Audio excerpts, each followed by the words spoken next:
Well, hello again, everybody. It is The Rant. Caden McFarland tonight alongside Jacob Toby, Bill Haston, Tulsa World columnist, usually in that seat. He's going to be out this week and next, but we look forward to seeing Bill again in a couple of weeks. We have plenty to rant about nonetheless. My man Jacob, in case you didn't know, he's from Massachusetts. So I had to start with this video today. Patriots and the Dolphins, if the kid is going to rant about anything, it's this right here. What was Bill Belichick doing? Rushing for and with Gronk in the back end, two laterals and oh no, Jacob. Yeah, that is the question. Why was Gronkowski in?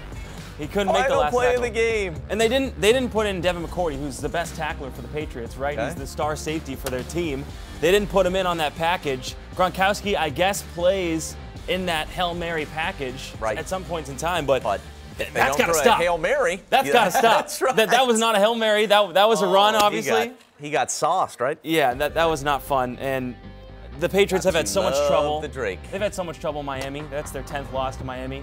Yeah, no, you're right. And historically, they go down there and they always lose, and it's terrible as a Patriots fan to see. And a couple years ago, they went down there. They had a chance to lock up a playoff seed. They didn't do it because Bill Belichick decided to run the ball and not go for it. So. And home field advantage probably goes bye-bye. To the Chiefs, the Chiefs now have two-game advantage there in the AFC. So in case I didn't set that up well enough, this was the final play of the game, two laterals, and Kenyon Drake finds his way in on what goes down as a 70-yard pass and catch with number 87 going down. All right, that's enough of that.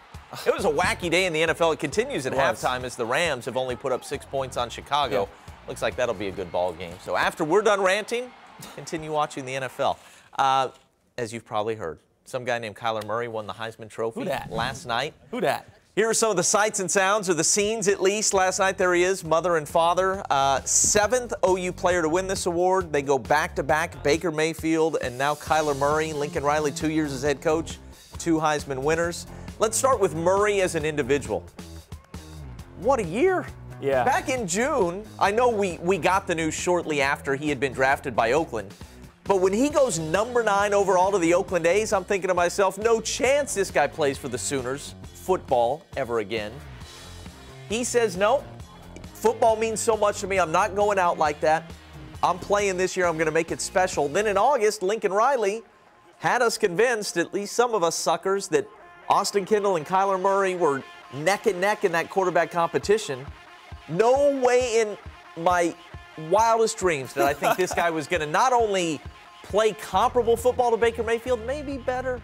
So does that mean that Austin Kendall is going to be a Heisman winner in the future? Well, because they were so close competing in the preseason? If he's the starter next year, the Vegas odds will be decent, right? Yeah. I mean, Lincoln Riley is a pretty smart fella, no doubt. But this kid, I want him to play in the NFL. That's where I am now. I'm so convinced now you're of on his that abilities. side. Yeah. What about both, though? Those curveballs can be hard to hit in the majors, man. I know that this guy would be good in the NFL. I know, know's the wrong way to put it. I really, really, really would love to see him, let's say, in a Dallas Cowboys uniform. Is that interesting to anybody? Yeah, of course you want him in the Dallas Cowboys, yeah. He is short. Doug Flutie was in attendance last night, but the game has changed so much, he rarely has balls batted down. The speed is otherworldly, and then the arm as well. I mean, Mike Vick didn't have this kind of accuracy. I think I saw him play baseball, too. He played in the Cape Cod League, where I'm from, and I broadcasted games, so I've seen him play baseball. He's a cool guy. He's a very, very good baseball player. Why not try both? Why not be one of those guys that you can do? You know, Bo Jackson, Deion Sanders did that back when I was a kid. Yeah. One, the games have changed. I think Bo said this last week, that athletes are just bigger and faster, and they're more all in on this thing 365 days a year. It's difficult. But when you're playing quarterback, I don't think it can be done. Don't you think an NFL quarterback, that has to be your full-time job 365 days a year? At the same time, though, they're so protected right now because of all the rules that are going against defensive players, so he wouldn't be hurt necessarily. Maybe. That's something that's protecting him, right? So I would love to see it, just as a fan of the sport, a fan of the two sports, to see a guy, because I've never grown up with it, right? You grew up seeing Bo Jackson and Barry Sanders do it, but I never got to. So as a fan, I would love to see it. But this guy, 92% was on the first place vote. Right. So he's capturing all. It wasn't as close as we thought it would be, and that happened quickly. He's captured all of America's hearts, I feel like. He's like the #1 guy in college football right now. And Tua had a great season. Dwayne had a great season. How about Dwayne's coverage on ESPN? People are a little bit upset that he may have not gotten the full coverage that Tua and Kyler did. That they was were natural. They were in a couple interviews, but we know Dwayne was not going to win the thing. You kidding me? Well, and Come the on. fact that they're playing each other, Yeah. Kyler Murray and Tua Tagovailoa. Yeah. That is as good a quarterback matchup as you're ever going to see.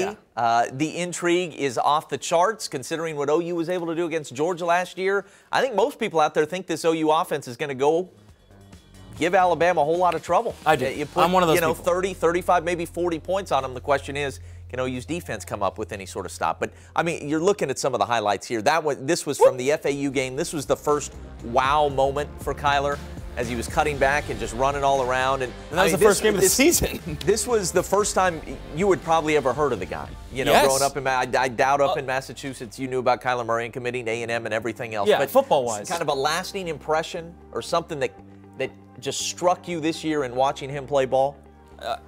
The quickness. I think it's the quickness. The fact that he can run so fast and just juke people out. Anything quite like it. It really is like a running back, just being able to throw the ball. I've been so impressed with the way he can just juke people out on defense. It's pretty crazy.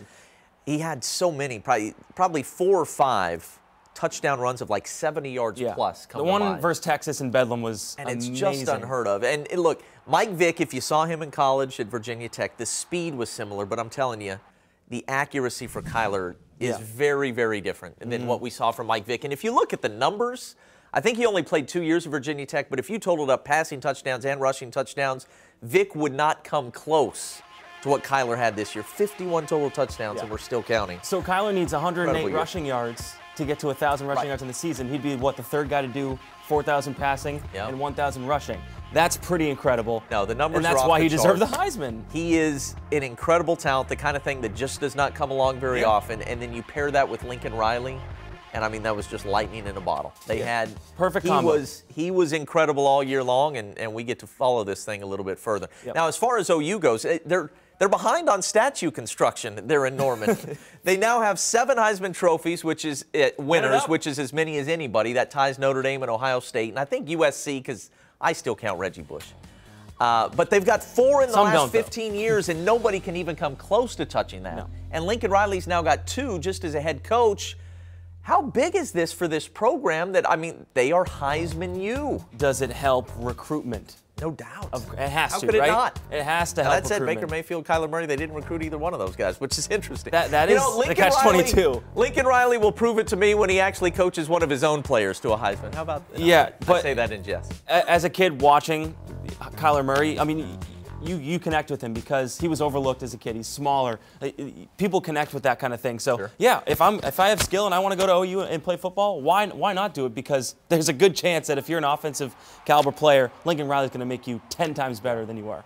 And he gave credit to that in his speech. He was so emotional about Lincoln Riley. It was nice to see. I want to get to one other thing on the Heisman, but first, really quickly this. I hesitate to even bring it up, but USA Today ran with it, and I'm not sure who else. There were a couple of tweets made when Kyler was 14 or 15 years old, using some language that was derogatory.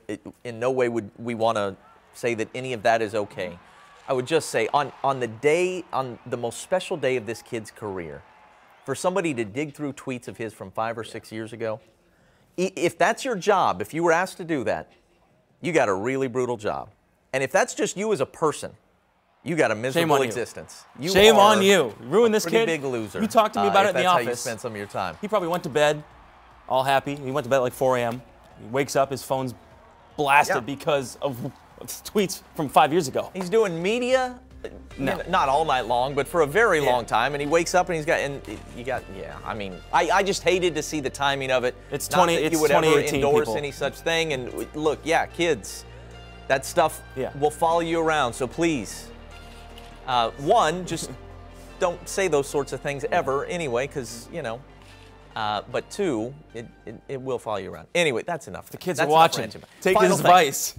Final thing. He's taken on Tua, who finishes second. This has happened a few times. Are you about to go horns down? No. Oh, That's not. That's 2. That's not. I thought you were going to flip it for a second. You got to put him down. Because Kyler did that, Okay, so Sam Bradford won the Heisman Trophy in 08. Tim Tebow was a finalist. Yes. Tim Tebow won the national championship game. This has happened several times. Reggie Bush won in 05. Vince Young finished second, wasn't happy about it.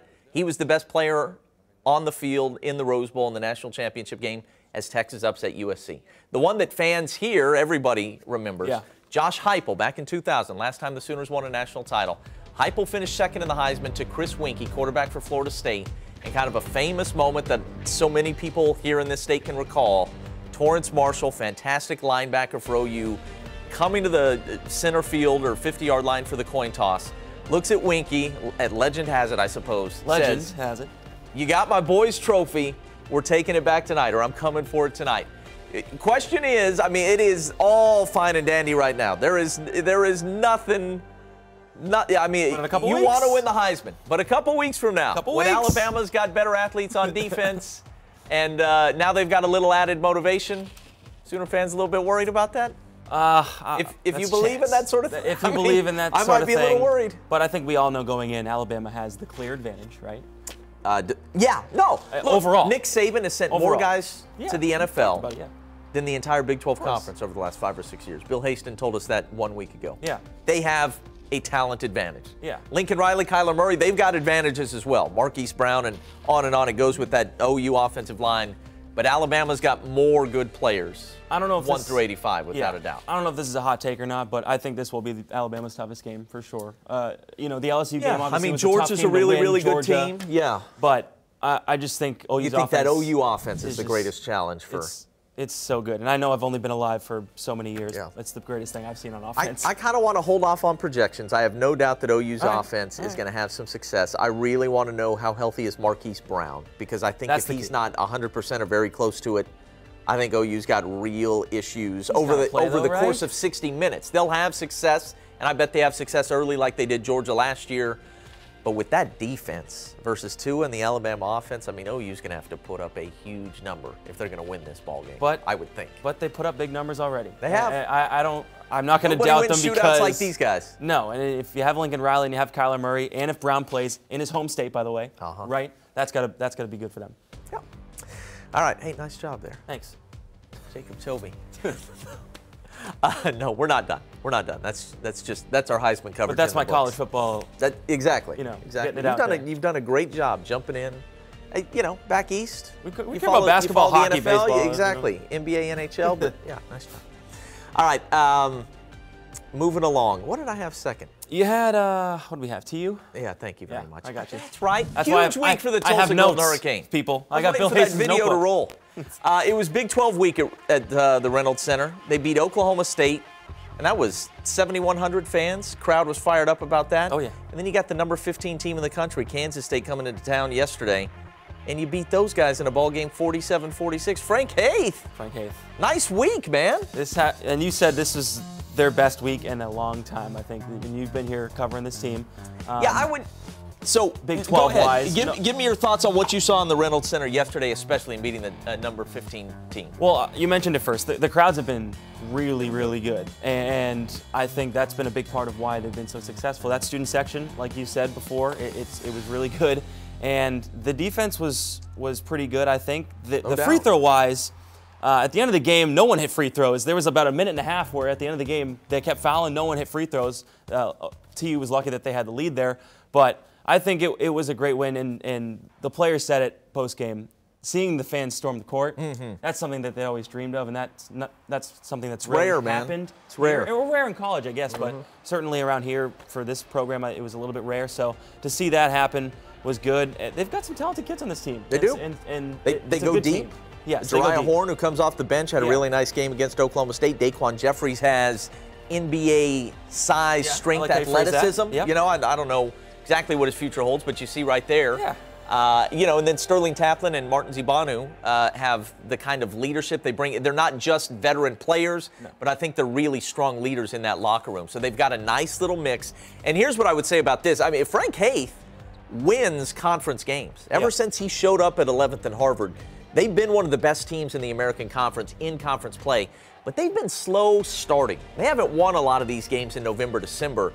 And so what this does is get the fan base more engaged early, which gives you a chance. You know, several times in the last few years, they ended up having nice seasons and they won a lot of games in conference play, but a lot of fans had already kind of checked out or at least thought to themselves, this isn't a special team. This isn't like one of those Nolan, Tubby, Bill Self teams. Now, you know, you beat Oklahoma State and Kansas State in the same week. You've got 13 straight wins at home. If you can continue to win in November, December, I think this fan base will be engaged come conference play time in a way that I haven't seen in quite a while. And this is their best, I think that's potentially pretty special. For sure. It's their best 10-game stretch under Frank Haith. So, and that's good stuff. Yeah, that's a good stat, right? That's a good stat. So, yeah, I think the momentum is good right now, and they have all that momentum. So you just got to keep it going. Frank Haith said post-game, if they go out next week versus New Orleans and lay an egg, right. that was all really for nothing. Right. They have to carry this momentum into next week. They play Dayton at Mohegan Sun. In not UConn, I was going to say UConn, in Connecticut. Right. You'll be up on there. Saturday. I'll be up that way. Maybe I'll go stop by and see them. Exactly. But so they've got some important games coming up. All right, finally, the high school football season is now in the books here in the state of Oklahoma. We'll be having our FNL Player of the Year Awards banquet Wednesday night. Looking forward to that. We're going to have 15 of the best players from Green Country in the house with their coaches and family members. So we got 3 state champions. You had Broken Arrow winning for the first time in more than 100 years of football in Class 6A1, Bixby in 6A2, and then just this week, Thursday night, Sperry defeating Beggs for the Class 2A championship. Takeaways for you. You got to watch this thing for the first time. It was great. Oklahoma high school football. We talked all the players of the week together. You did it by yourself. Kind of biggest takeaway from this 2018 season? Well, Broken Arrow, I think, was the best thing I've ever seen in high school football for sure. They were so powerful. The offense, defense, quarterbacks. That was the biggest question, and we've talked about this multiple times going into this season. Broken Arrow, playing 2 quarterbacks. Right. Was it going to work? They made it work. Tate Robards was the guy that throws it. Quintevin Cherry was the guy that runs it. He was really good in that title game. Yep, and when you have Noah Cortez in the backfield and that defense, and people were saying, you know, Broken Arrow has had struggles. They look good for a stretch, then they don't end up winning it in the postseason. They did everything right this year, and David Alexander coached one hell of a season. He had a great season. It was so fun to watch him coach because the kids really believed in the message that he said. Yeah, I mean, there was basically, with the exception of that state semifinal game against Owasso, that was scoreless at the half and that was their ended up being toughest 10-7. Sure. That was their biggest challenge. But from the jump, week 0, when they took it to Union, and then they took it to Jenks a couple of weeks later, and then in the state title game, a tribute to Ian Corwin and the Jenks Trojans for even making this thing 28-20. Yeah. Because Broken Arrow controlled the game, at least on the lines, more than that score would even indicate. So they were the best team in the state without a doubt, had the most talent. They were the most overpowering. And as you said, hats off to Coach Alexander for the job he did. And there was the clinching interception a couple weeks ago. Let me ask you this question. Who is the most impressive guy you saw this year?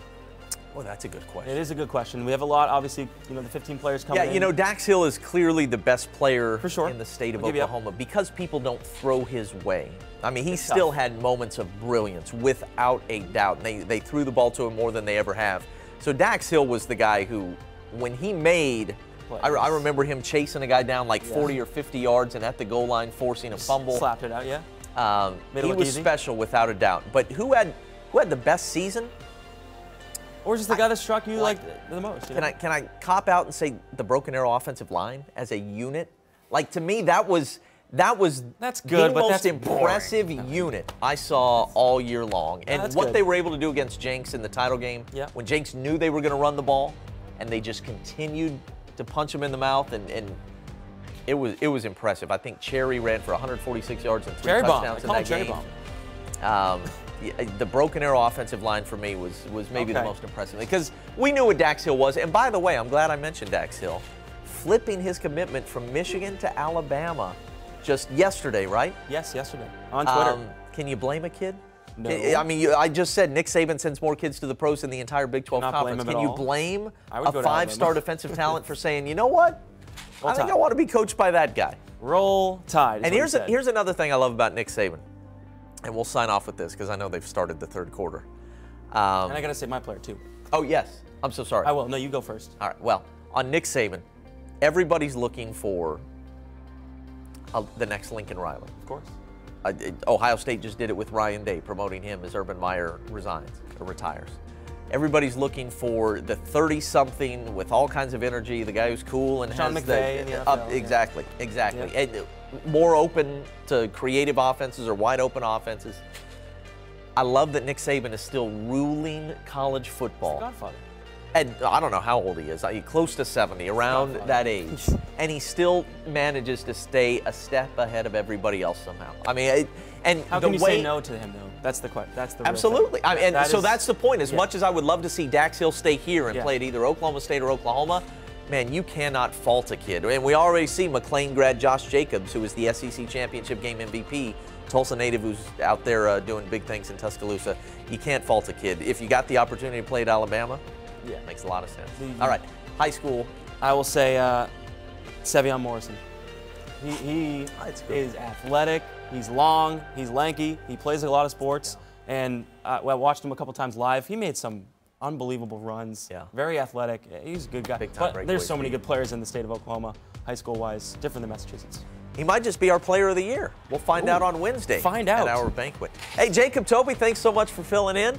Nice work out of you. And not Bill Hasten's notebook, but it's my own. We're less than a couple. Yeah, exactly. Exactly. I don't have the purple. No, it's black. That's from like the 90s, what Bill's using. But yours is 20 old school too. No, this is 2018. I think that. We're less than 2 weeks away from OU Bama, people. That's good stuff. We'll talk to you again next week on The Rant. See ya.